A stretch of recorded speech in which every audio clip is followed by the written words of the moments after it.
Hello friends, welcome to TEMSA EA Statics. So we'll continue with art and culture. I know आप लोगों को games वगैरह में बहुत मजा आ रहा है. So that would be a special feature for special days. And otherwise you need to also concentrate on your studies. This is a special request. ठीक है, तो आर्ट एंड कल्चर भी थोड़ा पढ़ते रहिए और दूसरे सब्जेक्ट्स भी जो हैं उनको साइड बाय साइड खुद ही पढ़ते रहिए please. So this is lecture number 10 and we'll end the medieval culture in this lecture. So let's start with it. सबसे पहले देखेंगे the rise of modern Indian languages. इस टाइम पे जो मॉडर्न इंडियन लैंग्वेजेस हैं वो आई थी. ठीक है, तो सबसे पहले most important one was Urdu. So this developed around Delhi और दिल्ली के अलावा it also developed in Deccan. तो डेक्कन रीजन में क्यों डेवलप हुई थी? खासकर बीजापुर एंड गोलकोंडा. बीजापुर और गोलकोंडा जो हैं इनको क्रेडल्स ऑफ उर्दू लिटरेचर कहा जाता है. क्रेडल क्या होता है? पलना. ठीक है ना, उर्दू लिटरेचर के क्रेडल्स कहा जाता है बीजापुर और गोलकोंडा को. तो ये यहाँ पे क्यों डेवलप हुई थी? Because actually Urdu became the camp language. It became camp language. मतलब जो आर्मी वगैरह रहती थी अलाउद्दीन खिलजी की, तो वो उर्दू का यूज करती थी. So it became the camp language of army of Alauddin Khilji. और उस टाइम पे इन लोग डेक्कन में ही स्टेशन थे. This was around 14th century AD. तो उस टाइम पे ये बहुत तेजी से डेवलप हुई थी. And later it developed its own grammar and it became a distinct language.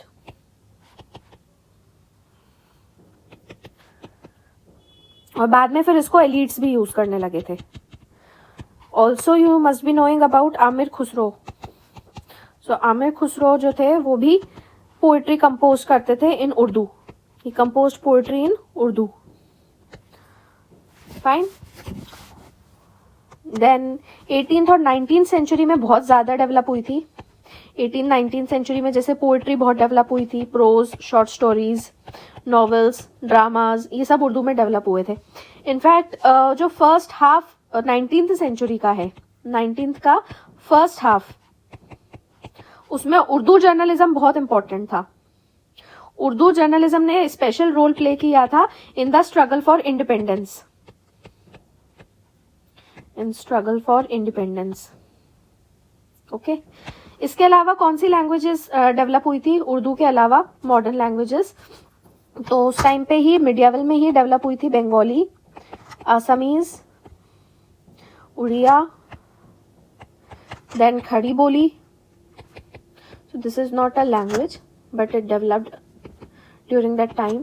Punjabi, Gujarati, Marathi, Sindhi, Kashmiri, ये सब लैंग्वेजेस मिडियावल में डेवलप हुई थी. And also the 4 south Indian languages. तो मतलब इन्होंने अपना प्रॉपर जो प्रेजेंट फॉर्म है वो प्रेजेंट फॉर्म इन्होंने उसी पीरियड में अक्वायर किया था. विच लैंग्वेजेस? तमिल, तेलुगु, कन्नड़ एंड मलयालम.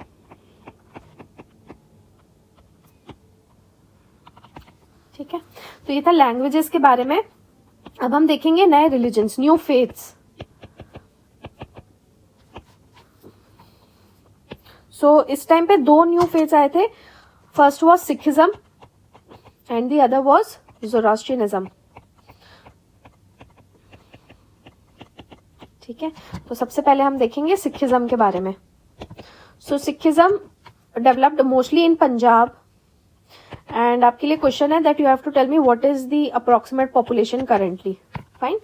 अब जो ऑर्थोडॉक्स सिख थे उनका मानना ये था कि जो ये रिलीजन था it was revealed by God. Sikhism was revealed by God to Guru Nanak.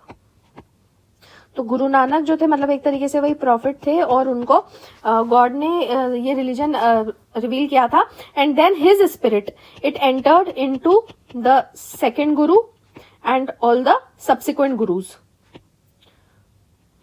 तो उनकी सोल, उनकी स्पिरिट ही आगे के सारे गुरुज में थी. ओके, जब गुरु गोविंद सिंह जी आए, गुरु गोविंद सिंह,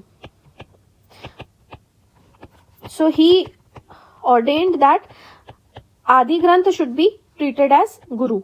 ही ordained यानी कि एक होली ऑर्डर दिया जैसे. सो ही वॉज द 10th गुरु। इन्होंने क्या कहा कि ट्रीट आदि ग्रंथ, आदि ग्रंथ क्या है, उनका होली जो स्क्रिप्चर है आदि ग्रंथ या फिर Guru Granth Sahib. So to treat it as guru. तो इसलिए if you visit gurudwara any time, so this is the most holiest thing. And Guru Granth Sahib को अभी भी गुरु माना जाता है and it is highly revered. Okay, बहुत ज्यादा मानते हैं।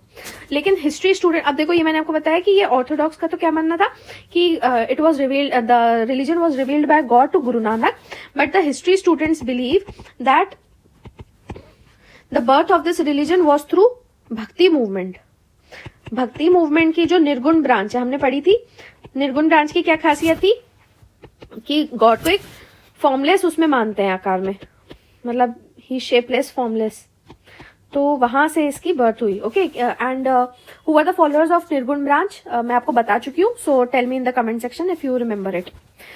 और सिखिज्म के बिलीव्स क्या होते हैं, बिलीव्स वही Nirgun branch, that is formless God, God has no form, shape, then equality of mankind, इसलिए इसको कहा जा रहा है कि भक्ति मूवमेंट से निकली थी, यही बिलीव्स भक्ति मूवमेंट में थे, है ना। और there is a need of guru, guru का होना बहुत जरूरी है फॉर द बेस्ट डिसाइपल, है ना। तो गुरु is necessary. And पाहुल tradition, पाहुल tradition क्या था ये मैं पढ़ा चुकी हूँ, ये भी आप मुझे बताओगे कमेंट सेक्शन में। नाउ कुछ इंपॉर्टेंट चीजें और देख लेते हैं इस रिलीजन की। So the 5th Guru was Guru Arjan Dev. उन्होंने सिखिज्म को 3 चीजें दी थी, ठीक है। क्या 3 चीजें दी थी? फर्स्ट ही गेव आदि ग्रंथ, मतलब उन्होंने दिया नहीं था, he actually compiled it, which was the saying of 5th guru, sayings of जो 5 गुरुओं की सेइंग्स थी उनको मिला के, खुद को मिला के वो सब इन्होंने इसमें कंपाइल करी थी और आदि ग्रंथ की स्थापना की थी, plus also the other allied saints, like इसमें कबीर के भी हैं, कुछ सूफी सेंट्स के भी हैं इसमें sayings. Then he gave a standardised script for Gurmukhi, Gurmukhi उस गुरुमुखी मतलब जो लैंग्वेज है उसी में ही लिखा हुआ है आपकी आदि ग्रंथ, ठीक है। He gave standardised script for Gurmukhi, जिसमें आदि ग्रंथ लिखी, and Punjabi scriptures also you can find in this particular script only. Then he gave a site and laid the foundation of Harmandir Sahib. Harmandir Sahib क्या है? Golden temple, Harmandir Sahib, that is golden temple. And also Akal Takht, ये दोनों अमृतसर में है। So what is Akal Takht? It was considered as the highest seat. Highest seat मानी जाती थी from where dictates were issued for entire Sikh community. Highest seat from where dictates for entire Sikh community were issued.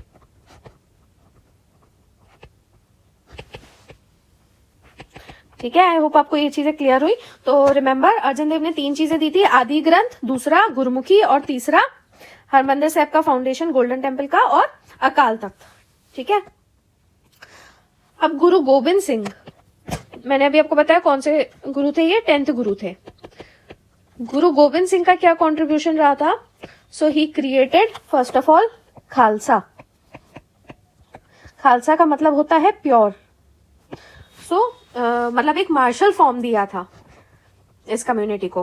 He created this in 1699 and he also ordained 6, ordained मैंने बताया Holi order होता है 6 to take 5 वाउज, ठीक है, 5 वाव लेने होते हैं इनको।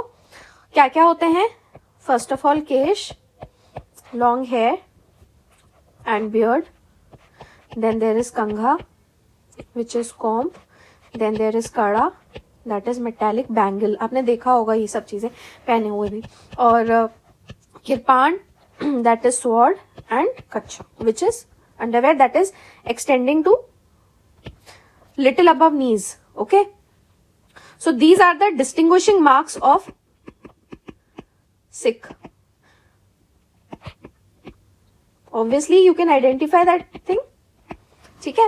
एंड ही ऑल्सो एडेड, इन्होंने ही फिर ये चीज भी ऐड करी थी जो बताई कि after his death Adi Granth would be treated as the living guru, guru of Sikhs, okay.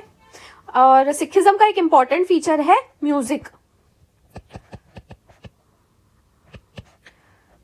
तो आप वहां पे जाओगे भी तो वहां पे जैसे थोड़ा म्यूजिक, गुरुद्वारों में आप जाओगे तो वहां पे चलता रहता है ना। सो it was believe that through music one can attain ecstasy, यानी समाधि,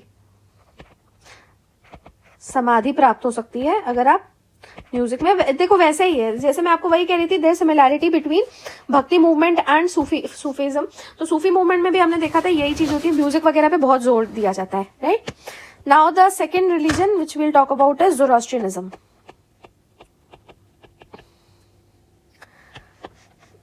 जिसको पारसी रिलीजन या फिर ज़ोरास्ट्रियन बोलते हैं, ज़ोरास्ट्रियन का religion, okay. So it was founded by Zarathustra और Zoroaster, okay, in 8th century BC। ये मतलब उस टाइम पे ही आ गया था, लेकिन इंडिया में इसका डेवलपमेंट जो था वो मिडियावल में हुआ था, फाइन। तो ज़ोरास्टर क्या प्रीच करते थे? He also preached monotheism, that is only one God in Persian region. तो पहले पर्शिया में ही डेवलप हुआ था and they taught worship of fire, आग की पूजा करते।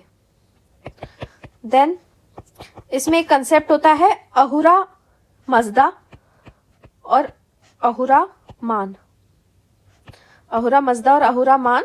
सो मतलब कि there is a presence of good and bad, अच्छाई भी है और बुराई भी है, in the form of Ahura Mazda and Ahura मान, ठीक है। And he taught ethical doctrines, कुछ एथिकल डॉक्ट्राइन्स बताए गए हैं इसमें काइंडनेस और चैरिटी के लिए। मैंने कहा था बेसिक फंडामेंटल प्रिंसिपल्स होते हैं हर फेथ में, तो काइंडनेस और चैरिटी के लिए डॉक्ट्रिन्स किसमें बताए गए हैं? In the book Zend Avesta, the holy secret book जो है ज़ोरास्ट्रियनिज्म की, ज़ेंड अवेस्ता, ठीक है। So this religion was dominant in Persia from 8th century BC से, मतलब इतना टाइम चला टिल 8th century AD। उस टाइम तक ये पर्शिया में काफी ज्यादा प्रोमिनेंट था। 8th century AD में क्या हुआ? द मुस्लिम्स कॉन्कर्ड,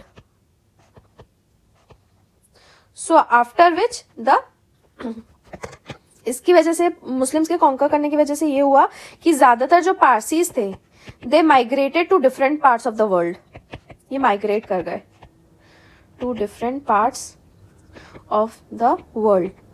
और इंडिया में ये कहाँ पे आके सेटल हुए? They settled at Navsari, Gujarat में है ये नवसारी। फिर उसके बाद में फिर they also spread to other parts of the country, India में दूसरे पार्ट्स में भी गए। इनका कंट्रीब्यूशन काफी ज्यादा रहा है इंडियन कल्चर में। इंडियन कल्चर में अगर फारसीज का कंट्रीब्यूशन देखें तो कुछ प्रोमिनेंट लोग हैं। First of all is Dadabhai Naoroji, he was a nationalist leader और बहुत इंपॉर्टेंट इन्होंने काम किया था। क्या किया था कि जो ये सब बोलते रहते थे ब्रिटिशर्स की इंडिया को सिविलाइज किया जा रहा है, उसकी इन्होंने बताया था कि मतलब कितना झूठ है। So he exposed the hollowness of British claim.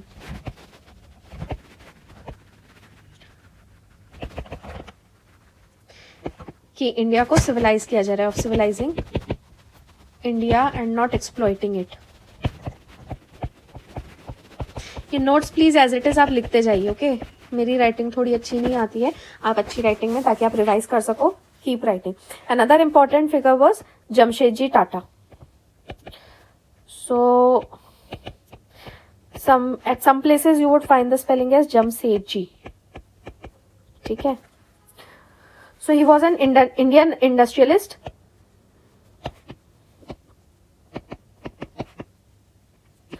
and he established, मतलब इतना ज्यादा उनका क्यों मतलब माना जाता है, जब बाकी पूरे में ब्रिटिश स्टील मिल्स इतना ज्यादा आगे थी, ऐसे टाइम पे उन्होंने एक Indian iron and steel industry establish करी. So he founded an iron and steel industry in face of toughest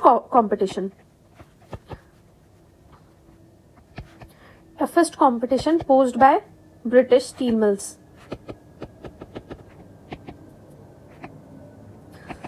And केवल सेटअप नहीं किया, it prospered also, है ना. Then other things about Parsis. So they established largest number of public charities. खूब सारी public charities इन्होंने establish की. And important thing about Zoroastrianism is, मतलब कह सकते हैं कि बाकी रिलीजन से थोड़ा सा उल्टा, that it is not a proselytizing religion. Proselytizing religion क्या होता है, मतलब कि कन्वर्ट नहीं करवाता. It doesn't seek to convert, it don't seek to convert. बाकी लोग को पारसी नहीं बनाने जाते हैं ये लोग, और इस वजह से कोई अगर आना चाहे तो उसको भी नहीं आने देते. So no new entrants were accepted. इसलिए इनकी जो पॉपुलेशन है बहुत कम है, और it needs to be preserved actually. So no new entrants were accepted under any circumstances. चाहे कुछ भी हो जाए, नहीं आने देते. तो इसमें मतलब एक इंडियन कल्चर की बात पता चलती है, हमने जितना भी अभी तक पढ़ा है और सारे जो रिलीजन्स अभी तक आए हैं. So the Indian culture has assimilated them all. It is जो पूरा इंडियन कल्चर रहा है, it has been a multi dimensional, multilingual. इन सब फ्रेजेस का आप यूज कर सकते हो. मल्टीलिंगुअल, मल्टी रिलीजियस, सब मल्टी है, but still it is composite, yet composite. ठीक है. Okay, so this is Zoroaster और ज़रथुस्ट्र. ठीक है. देखो थोड़े थोड़े फीचर्स गुरु नानक जी से भी मिल रहे हैं. Then who is this great old man of India, Dadabhai Naoroji, and this is Jamshedji Tata. Okay, so ये हमने देख लिया. Now we'll move to South India. ज्यादा नहीं बचा है, we are about to finish this. So in South India 9th to 11th century AD में हमने देखा कौन थे, चोलास थे. और ये कौन से रीजन में थे, इन चोला मंडलम रीजन. उस रीजन का नाम था चोला मंडलम रीजन. खास बात क्या थी, कई चीजें हम देख चुके हैं. They had a strong army, army भी बहुत स्ट्रॉन्ग थी, plus they also had a powerful navy, navy भी बहुत पावरफुल थी. ओके, एक इंपॉर्टेंट रूलर याद रखना है, राजेंद्र चोला. So he conquered some Indonesian islands and इनके टाइम पे डेमोक्रेटिक इंस्टीट्यूशंस काफी डेवलप हुए थे विलेज लेवल पे. Democratic institutions developed at village level. Also Buddhism and Jainism also flourished over here. Buddhism और जैनिज्म भी फ्लरिश किया. देन द लिटरेचर, इन सबको भी काफी पेट्रोनेज मिला. Literature, fine arts, sculpture, metal castings, ये सब इस टाइम पे जो था वो हाईएस्ट ऑर्डर का था.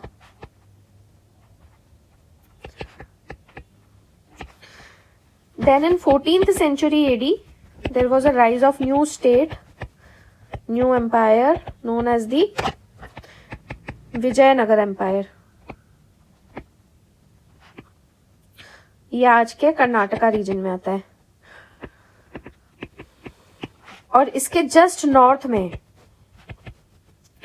अक्रॉस द तुंगभद्रा रिवर जो बहती थी उसके अक्रॉस में there was a new Islamic state जिसका नाम था बहामनी किंगडम. बहामनी आज क्या आंध्र प्रदेश में आता है and Telangana reason. Okay, so ये जो थे दोनों विजयनगर एंड बहामनी, ये पूरा टाइम एक दूसरे के अगेंस्ट रहते थे. Over they were against each other over the very rich Raichur doab. Raichur doab कौन सी दो नदियों के बीच में आता है? Doab is always the region between two waters, that is नी two rivers, so it comes in between Krishna river and Tungabhadra river. ठीक है, सो आई शो यू। ये था, ये विजयनगर एम्पायर है, ये Bahmani kingdom, so somewhere here is that doab. Okay, and Cholamandalam जो region था, यहाँ पे तमिल बहुत पॉपुलर थी, तमिल लैंग्वेज उसी रीजन में आता है। ओके, और बाकी आपको बता दिया जो नई लैंग्वेजेस डेवलप हुई थी, कन्नड़ डेवलप हुई थी in Karnataka, and Telugu developed in this जो अभी प्रेजेंटली तेलंगाना है, आंध्र प्रदेश वाला region, and Malayalam developed in Kerala. And हर किसी की अपनी खुद की पर्सनल डिफरेंट स्क्रिप्ट थी। तो ये माना जाता है that it was possible that entire, this is just possibility, कि उस टाइम पे पहले entire reason it spoke Tamil, since Tamil is very old.